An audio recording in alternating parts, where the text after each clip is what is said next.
What is marketing and branding? What have these brands potentially established that allows someone to go, no, this is for me. I'm not really interested in that one. Branding and marketing. Is that something that should be done once, or is it an ongoing thing? Are you a this?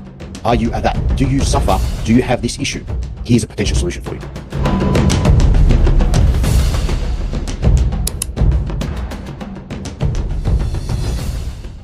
Hi, everyone. We are with Natalie Hassan from Fifth Studio Design. And you all know who I am, Mina from Pinnacle Accounting and Advisory and BusiHealth YouTube channel. Natalie, I've been keen to catch up with you for a very, very long time about the marketing and about branding, because that's what you do. That's what you love. You help your clients with that. I want to ask you the first question about branding and design. Before that, what is it about Natalie that got her into branding and design? Because just very quickly, when I first met you at a networking thing, you stood out to me, right? You had really nice nails, you had long nails, so you stood out from everybody else.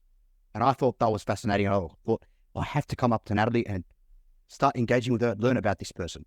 So over to you. Who are you? What made you get into marketing? Well, I've always loved design. I first wanted to be a fashion designer, but that didn't work out. I ended up doing graphic design and studying that in uni. And I wasn't sure where that was going to go, but I also just really loved working with other business owners and helping them to achieve what they wanted to achieve through their branding, through their logos, through their design. So that was really important to me. And also, I love going through, if I've got some designs around on storefronts, I love driving through and reminding my husband that those are my designs and I did them. Oh, amazing. Amazing. So in terms of branding and logo design, or branding and actually, can we take a step back? I actually want to learn more about, right? What do you like to do outside of work? Sure. I love to stay creative as much as I can. So that's where I normally have designs on my nails. They're blank canvas, so stay tuned. But I also love to do other bits and pieces. At the moment, I'm doing a painting and just staying creative. Since I started my business with a team, I've had to step back from more of the creative side and let my team take over that. So I need to keep my creativity another way, and that's through my nails, through painting, and making artwork for my house. That's probably like the creative side, but I also love just spending time with my family, my husband and my dog. So you're very expressive. You're a very expressive person, and that comes out through through the artwork that you do, whether it's nail design or actual painting or the client's graphic design, web design, so on and so forth, which we're going to get into a little bit later on. So what's the difference between marketing and what is marketing and branding? Okay, so just to clarify, a logo is just a logo. Like what you see on your t-shirt, that's just your logo. But when you're actually putting together branding, you're actually giving it fonts, you're giving it colors, you're giving it aesthetic.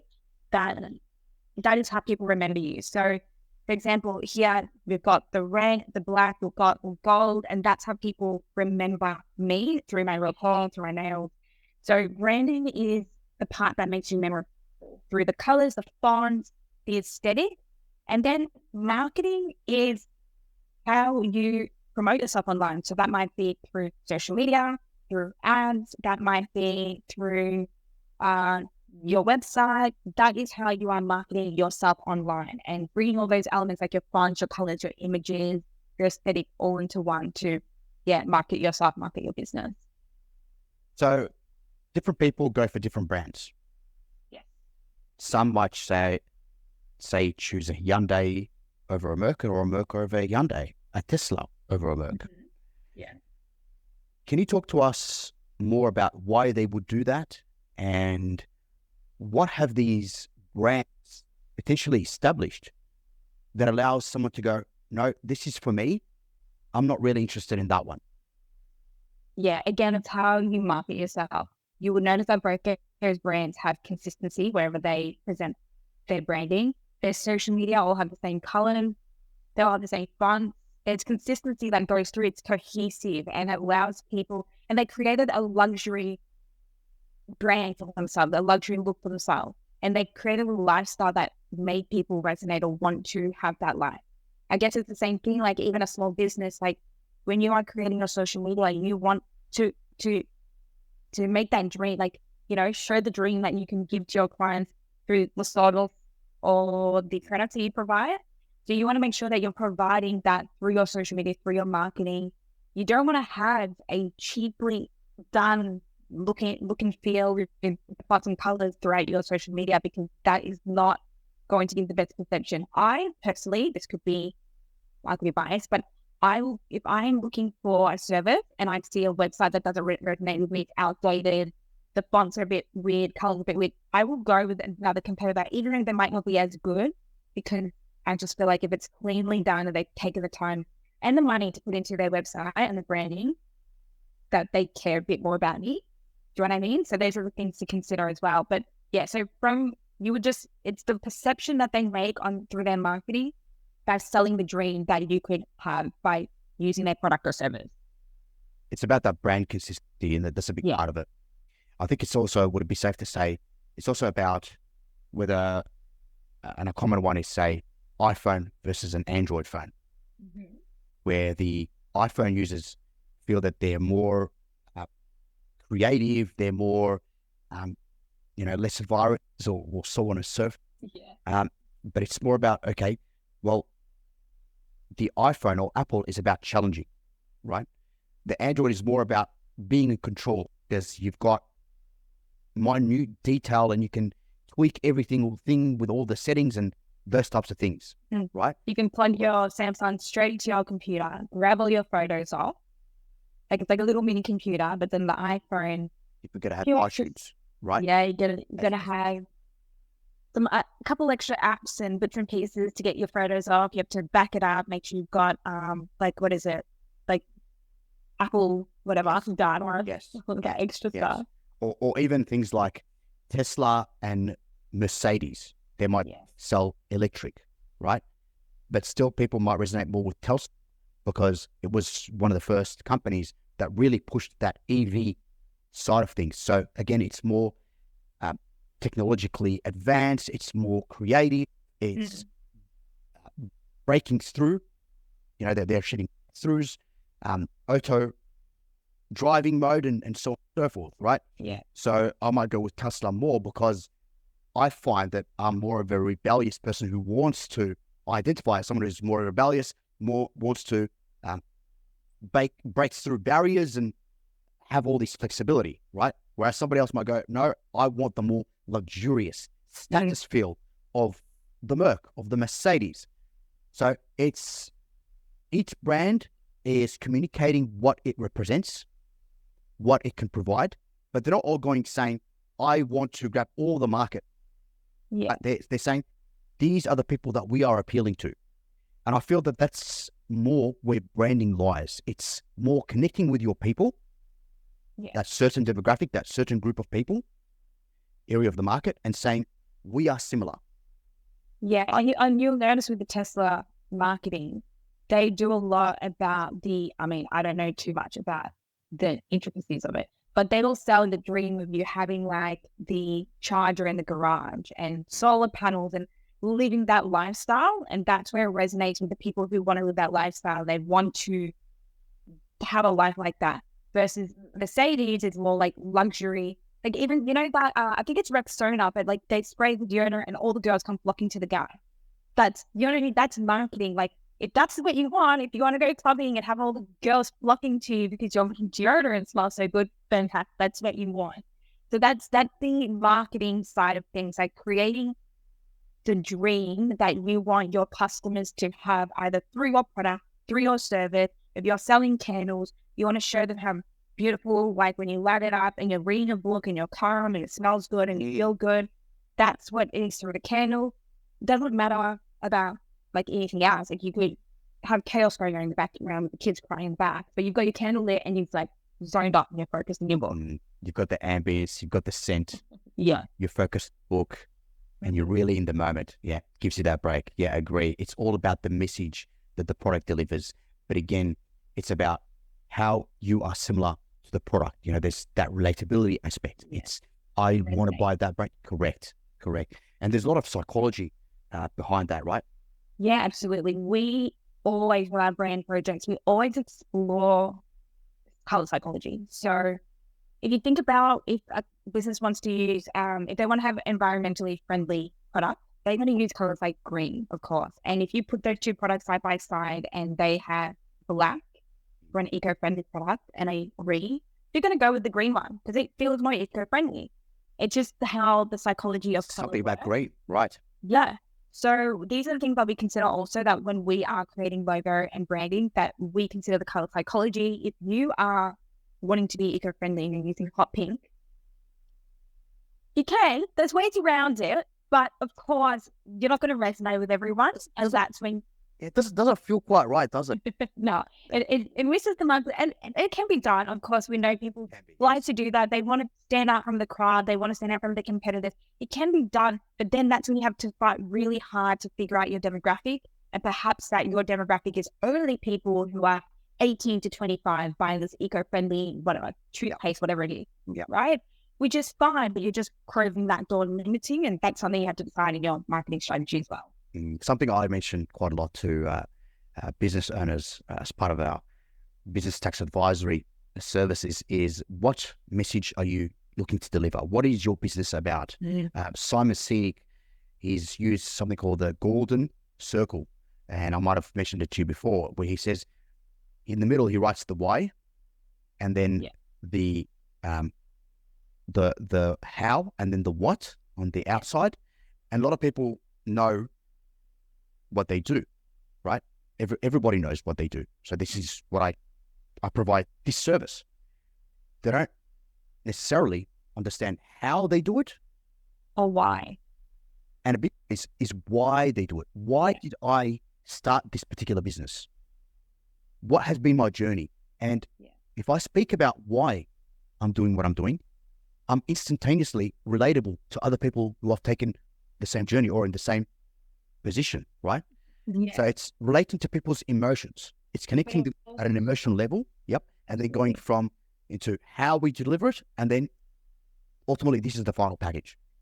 There are scenarios though when business owners sometimes forget that they create the branding or their product based on them and their personal views. Of course, typically like business starts or product starts up from having a problem that you tried to solve yourself and then it turned into a business, which is fantastic. But when it comes to branding, you can't actually use your personal views because that might not resonate with your audience, your target audience. So it's actually important to figure out who your target audience is, demographic, age, gender, where they live. You know, there might be a climate thing that you have to consider. There are different things that you have to, there's different laws, there's different, I've had clients wanting to get products into Australia. Those ingredients are banned actually in Australia. So they couldn't bring that product in. So another one I like to mention, something to offer is things like SWOT analysis. So all this, can I bring the product in or not? That's one part of it. And the other one, as you mentioned, is avatar creation.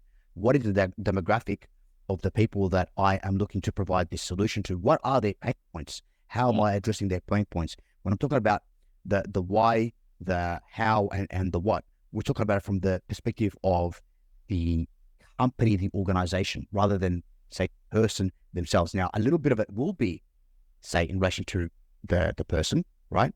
So, for example, my understanding is that some brands happen because of a significant issue that, like you mentioned, someone has gone through. So they talk about that issue. They talk about how there was potentially no solution to it in the market, and then they had to develop that market. And this is how that solution helps everybody else having the same issues, right? And this is how it can, from the issue to the solution, and how you will feel after that solution.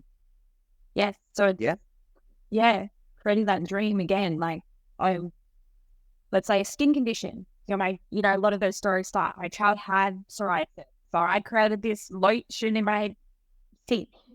And now I've got the psoriasis to go, so I create into a product. I'm helping people around the world. So you're selling the dream of helping someone else with psoriasis or someone else's child who's been suffering with this same condition. So yeah, so that's really important. And being passionate about what you're doing, that's great. But what we do find is people keep thinking about their needs as well throughout the whole process and not realizing their customers' needs may change, or they try to do too much. Like they might have started with psoriasis and all of a sudden they're selling, I don't know, like nail polish. It's like, well, how it's like correlate to what you're doing. Like remember why you started, remember, who it's for, and just stay focused to that. And sometimes you have to pull it back and you have to take a step back and go, okay, why do I start the business? Who is it for? Like, what is the reason behind me doing this? And just reevaluating all of it. 100%. I think you need to be consistent to why you're doing what you're doing, right? You need to stay relevant in the market, and that requires you to be connected with your clients, your patients, your end users, right? You've got your hand on the pulse, and you're always sensing what their needs are and how you can provide solutions to those needs. There's definitely a bit of you taking your own flavor, your own personality into the brand that produced, so you can actually be relatable to people, they connect with you. But at the same time, it's ultimately about the solution you're providing to these people. Yeah. Here's another question. 100%. Here's another question for you. Branding and marketing. Is that something that should be done once, or is it an ongoing thing? And just so I could add a little bit more to that, because I know you'll share a lot with us. I've got a book here from someone called Sabri Subi, right? And he speaks about, he does marketing. He's the owner of King Kong, my understanding, correct me if I'm wrong. Yeah. And he talks about the triangle of marketing. He says that he calls this the larger marketing formula. So it has at the very, very top, he mentions that 3 people are in buy now stage. Below that 3% is 17%. They are at information gathering mode. Yeah, so you want to show that you are an expert in whatever you're doing. You know, like again, the psoriasis, I know that I'm an expert in creating this product because my son had psoriasis and I created that product to heal it. But they're still trying to gather information and figure out how to get the issue fixed. And okay, that person's an expert, or if you provide a service, you want to be an expert by providing educational content about that topic. And again, showing you're the expert before they can build that trust and actually pay for your service. Yeah, because a lot of people, they tend to say, okay, marketing, I'm just going to build my logo and I'm just going to build my website and I'm done. That is all the marketing that I need to do. But based on this triangle, and again, I want you to speak more to this, right? So I mentioned the first 3 is buying now. The next 17% is information gathering. 20% are problem aware. Then the last 60% are not even problem aware, right? So how can marketing help with this triangle? How can marketing position us so that the customer has us front of mind? And again, talking to the various aspects of marketing, whether it's logo, website, social media, over to you. Okay. First one is branding. We have a lot of clients that come to us and say, hey, I need a logo. I need to be timeless. Like I'm never going to change it forever. This is it. And I wish that was the case. I would really love that to be the case, but unfortunately it's not. And the analogy that I like to use is that imagine your haircut from 5-10 years ago.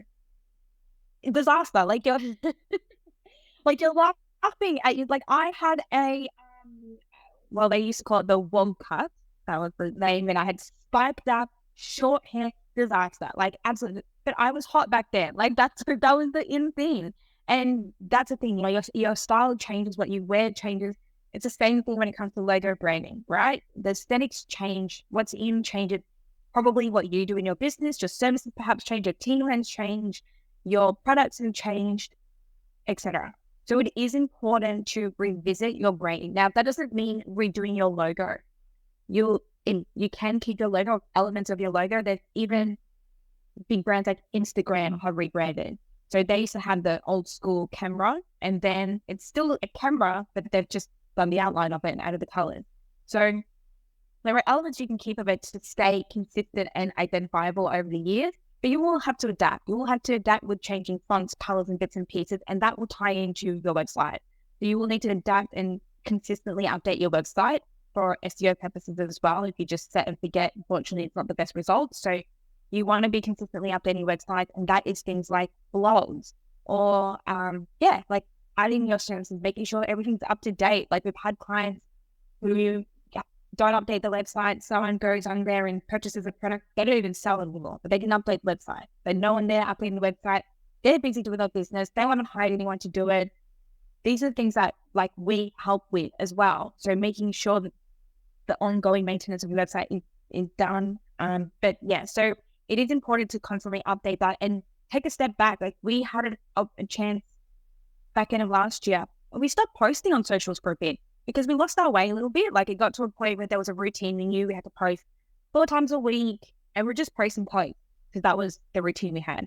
So eventually we took a step back and refocused. Okay, like you said, who, what, why, and we've come back and gone, okay, this is what we want to do and this is who we want to target. And that's now when we've come back with a new social media strategy. So it is really important to continually refocus and reconfigure that marketing plan and look at updating your branding if needs be, if it's outdated, if it's not resonating with your ideal customer anymore, updating your website, creating blogs that constantly keep coming up from an SEO perspective as well. And then you can also create social media content, which you can drive traffic back to your website. You do a little carousel, sprinkling them with the information, and then go read the full blog on our website, driving traffic again for SEO. You're doing that. You might have a free resource on your website, pop up, come up, or whatever the case may be. You're now saying, I'm an expert. Again, it's just a constant cycle of the marketing being on all different elements of from the branding all the way to your website, social media, and it goes on. I think social media is very, very important, but it's also all those other various elements because you're showing people that you are adapting with their needs. Mm-hmm. The personality of the business itself has a personality. Yeah. Today's technology, right? So you mentioned Instagram changed from a camera to like a camera outline. Yeah. And that feels to me like it's a more simplistic, more modern take on the camera that relates to, again, their audience being digital people who are creatives, people who like minimalism, but at the same time, art in its various forms. So I think it's also about educating and informing people. Because if we look at that triangle again, a lot of people, 60% are not even problem aware. Mm-hmm. So when we talk to people, when we educate them, we let them know what the problem is. And we let them know that, hey, we might potentially have a solution for you, right? And we build that brand authority, that brand consistency by posting on a regular basis or marketing, communicating. I think marketing is all about communicating on a regular basis with our audience. And at the same time, educating, let them know how the solution can actually help them. Yeah, absolutely. I think there are different ways you can have call to actions on social media. So you can always start a video with, is this you? Are you having this problem? 1, 2, 3, listing them out. Oh, that is me. And they're engaged in that. And then you perhaps give them the solution or a sprinkle of the solution, whether that's buying your products, whether that's a free resource for service-based businesses, free resource they can download where they can get a little bit more from you, or they trust you and spend their hard-earned money on you, unfortunately. Like that's just really important to build that trust and to sell the dream to them of what your product or service can do for them. Natalie, I think we can talk to the subject of marketing and branding very, very long time. We'd love to get you on for another session, talking about things like how different colors, different fonts, different logos, shapes convey different things. Some maybe things keep in mind when we're looking to post. For example, you mentioned before, address who you are referring to in that audience in the post, right? Are you a this? Are you a that? Do you suffer? Do you have this issue? Here's a potential solution for you. Learn more, right? So you're telling people how you can help them, but you're also telling people who it is that you're looking to help, right? Because it might be a different group of people. There's a lot I think we could talk about. Would love to have you on another session. Before we leave, is there some comments, any takeaways from our session that people should keep in mind? And also, how do we connect with you? Oh, so you can connect with me, but all the social medias from TikTok, Instagram, Pinterest, Facebook, all the social media platforms. But feel free to jump onto our website. I've got my email on there as well if you want to connect with me. And I am happy for Mina to share that with whoever as well. We will. That is so that's the easiest way to connect with me. In regards to key takeaway, I think it's important to look at what you're doing and make sure that it's still working for what you want to achieve. Making like a 6 to 12 month goal for you and your business and where you're wanting to go with that. And just taking a step back and understanding if you are still going in the right direction. And if you needed to perhaps look at your branding, look at your website, and look at improving your marketing strategy, there's elements that there's no problem with that. Like, this is a natural path of having a business, and just being aware of what you're putting out there is what people perceive you as. And it's really important to match the quality of your product and services. Sounds amazing. I agree with you. I think business at the end of the day is a journey. And when we start that journey, and as we go through that journey, we're very different people. There's a lot of personal growth in business, but you also, as you grow, you actually help people around you also grow. So a lot of people, when they say, okay, what do we want to achieve? They actually talk about their business, their objectives, but also what they want to impact in their network, so on and so forth, right? But it's important to have a big picture, a big vision, and continue to develop that as you go. And again, your branding is very, very important in terms of communicating the solutions, the problems, how you're impacting people, how you can help people. Natalie, once again, thank you very, very much. It's an absolute pleasure having you on again. And by all means, reach out to Natalie. We'll have all the details there. If you have any questions for us, please feel free to reach out to us too. And we look forward to seeing you on the next segment. Till then, have a great one. Thanks again, Natalie. Thank you. Thanks, everyone.